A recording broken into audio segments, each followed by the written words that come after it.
Pastor, vamos lá, temas bíblicos. Explica pra gente o que é batalha espiritual e a tua opinião, principalmente, falando assim, tem base bíblica batalha espiritual, o que é, e se tem gente que exagera muito nesse trem? Base bíblica é óbvio, né? O apóstolo Paulo em Efésios 6 diz, a nossa luta não é contra a carne e o sangue. E aí ele descreve, né, toda aquela hierarquia, mas contra principados, potestades, poderes, domínios, né? E nos lutamos contra as hordas do inferno. Quer dizer, existem muitos textos que revelam que o mundo físico ele é afetado diretamente pelo mundo espiritual. Tá. Então, Satanás, que é o príncipe das trevas, né, do ar, né, o texto fala, né, da potestade do ar, ele tem um exército e o propósito dele é roubar, matar e destruir e ser o antagonista de Deus. Ele interfere claramente nas guerras, ele interfere nas destruições dos lares, na mudança da sociedade. Hoje a gente está vendo claramente uma sociedade que está abrindo mão dos princípios judaicos cristãos, entendeu? Que são princípios que foram os fundamentos da sociedade, da civilização ocidental. Isso tudo é uma batalha espiritual que nasceu no Éden e vai terminar no final de tudo, né? Tá. Só quando ele for literalmente lançado fora, ele com seus demônios no lago de fogo, aí a batalha espiritual vai acabar. Mas essa guerra ela acontece o tempo inteiro. Tá. A Bíblia fala que você tem que vigiar, que tem que orar. A Bíblia chama o diabo de tentador, de adversário. A Bíblia chama do enganador, do sedutor. Quer dizer, os nomes dele revelam que o objetivo dele é atrair as pessoas para o seu reino, né? A Bíblia chama do reino do filho do seu amor e o império das trevas. Então, essa batalha, ela existe constantemente, em vários níveis. Existe no nível das potestades, né? Principados contra principados. Por exemplo, lá no livro de Daniel, Daniel começa a orar e demora 21 dias para o anjo vir com a resposta para ele. E depois de 21 dias, o anjo Gabriel chega para ele e fala, olha, no dia que você começou a orar, eu saí. Mas eu fui impedido pelo príncipe da Pérsia. Ali não está falando do reino da Pérsia, está falando do principado da Pérsia, porque um homem não pode impedir um demônio que ele nem vê, né? E ele fala, contudo eu clamei a Miguel, que é o príncipe de Israel, e ele veio até mim, e por isso eu pude chegar, mas demorou 21 dias. Tá. E nesse período de 21 dias, Daniel estava orando, estava fazendo batalha espiritual, pedindo respostas para Deus a respeito do retorno do cativeiro e de uma série de respostas.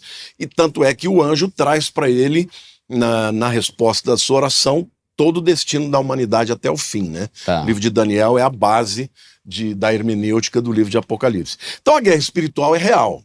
Ela é real tanto no nível de principados, potestades, mas é real também na vida do indivíduo. O indivíduo, ele luta muitas vezes com tentações, ele luta com pensamentos que vêm na mente dele, o inimigo tenta demovê-lo, afastá-lo de Deus, né? Então, essa luta é real e nós não podemos lutar essa luta com as narrativas humanas. A Bíblia diz que as armas da nossa guerra não são carnais. Ou seja, não é uma 38. Paulo está dizendo, ó, não adianta você lutar contra demônio com míssil, com revólver, mas são poderosas em Deus para destruir sofismas, para anular, né, fortalezas. E aí ele começa a falar dessa batalha espiritual que acontece. Tá. Então, nós não podemos ser nem ingênuos e achar que isso tudo é balela, isso não existe, mas também você não pode, em nome de uma batalha espiritual, exagerar a ponto de dizer, não, eu não vou trabalhar porque eu estou debaixo dessa depressão porque é uma batalha espiritual, então ter nisso uma escusa, uma desculpa para você não fazer sua parte. Tá. Porque eu entendo o seguinte, Deus ele vai fazer tudo, menos a sua parte.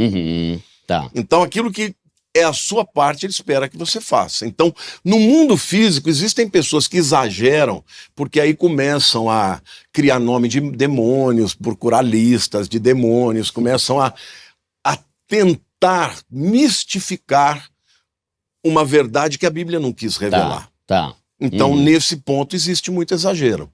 Tá. Mas também existe exagero do lado daqueles que rejeitam a batalha espiritual que existe. Porque, por exemplo, até quero entrar num ponto para pedir tua opinião, que é sobre maldição hereditária.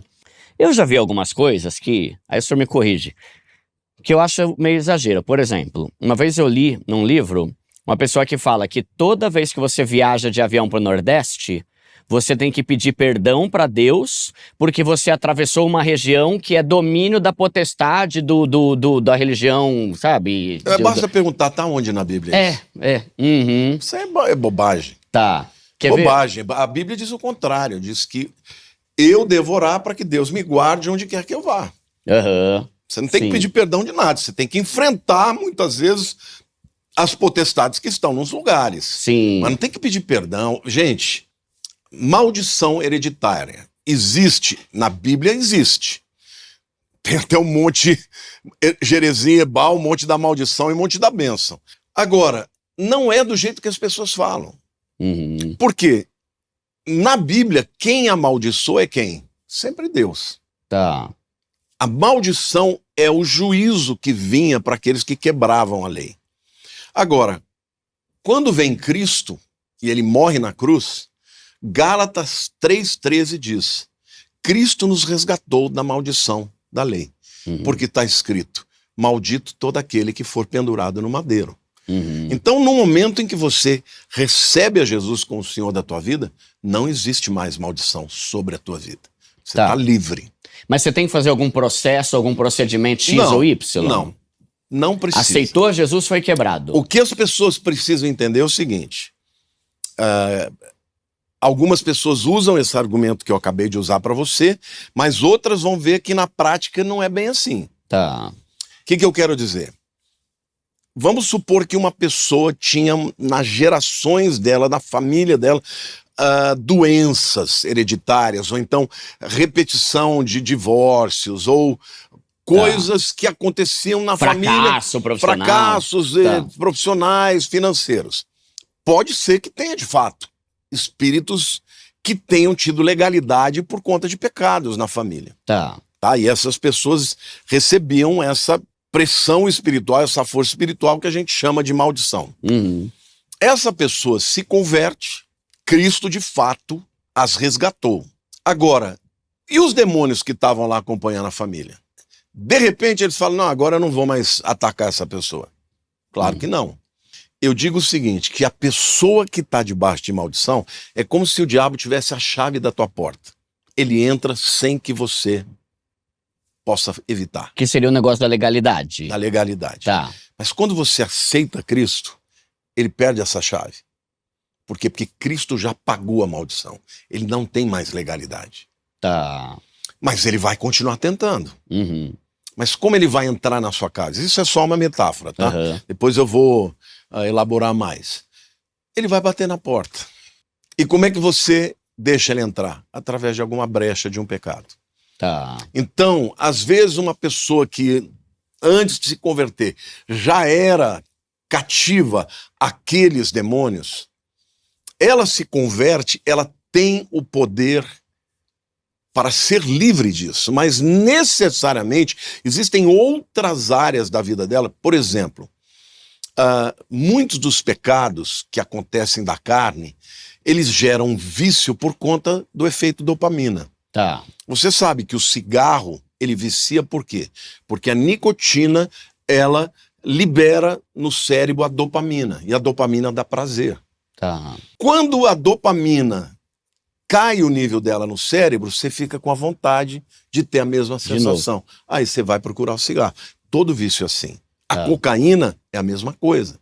O orgasmo produz uma liberação de dopamina, só que a cocaína dizem que é 20 vezes mais dopamina do que o orgasmo. Caramba.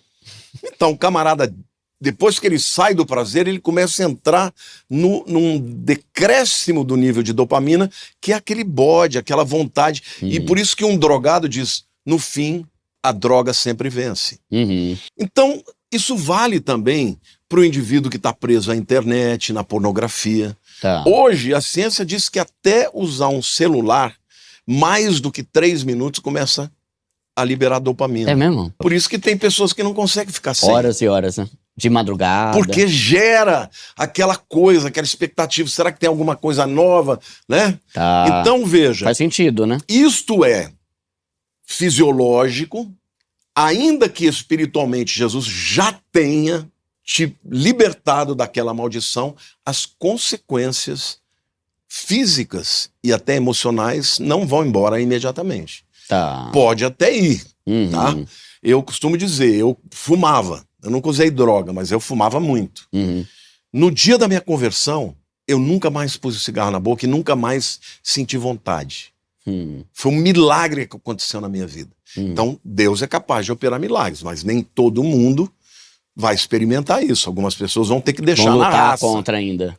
A maldição do ponto de vista espiritual, a legalidade, a autoridade que aqueles demônios têm para agir na vida da pessoa não tem mais, porque Jesus já pagou o preço. Tá.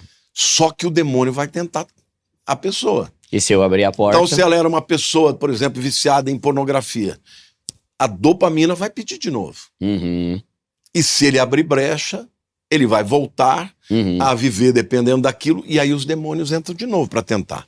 Tá. A Bíblia fala até de espíritos familiares, que são espíritos que acompanham famílias. Só que é diferente. A maldição, a legalidade, né, para destruir a vida da pessoa, ela não tem mais. Porque Tá. Cristo levou sobre si as nossas maldições. E acho que também tem muito, né, pastor, de tipo assim, o contexto que você tá. Se você tá vivendo numa família que, vamos dar um exemplo, vai. A tua avó foi prostituta, a tua mãe foi prostituta. Ah, você é uma maldição hereditária. Pode ser que tenha uma questão de maldição, até o momento que se converte, mas tem também o que foi o que você questão conheceu a vida comportamental, inteira, né? lógico, sem dúvida. Tipo, casais que se divorciam também. O bisavô divorciou, o vô divorciou, o Você pai... começa a achar natural. Aham. Mas, olha, não subestime o poder das trevas. É. Tem gente que fala, o diabo tem costa muito larga. Não. Ele é mais culpado até mesmo do que a gente pensa. Tá. Porque ele fica o tempo inteiro lutando contra nós.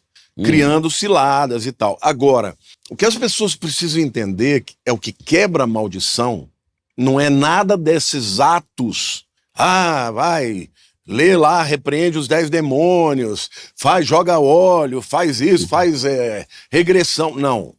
O que quebra a maldição é Cristo. Tá. Então, se eu me aproprio do que Cristo fez, está pago. Eu não tenho que fazer absolutamente mais nada. Agora, não é porque você se converteu que você não vai ter que lutar com os demônios. Aham. Eles vão continuar te tentando. Sim. E muitas vezes a libertação de hábitos do passado vem com uma mudança de mente. Por isso que a Bíblia fala, rogo-vos, irmãos, pelas misericórdias de Deus, que apresentei os vossos corpos em sacrifício vivo, santo e agradável a Deus, que é o vosso culto racional. E não vos conformeis com esse mundo, mas transformai-vos pela renovação da vossa mente. Quer dizer, a mudança de mentalidade vem pela leitura da Bíblia, pela comunhão. Por isso que eu digo que é tão importante uma pessoa que se converta ir para a igreja. Boa. Passar a ter amigos cristãos, pessoas que vão estimulá-los para sair daquele ambiente Uhum. e ter um ambiente saudável.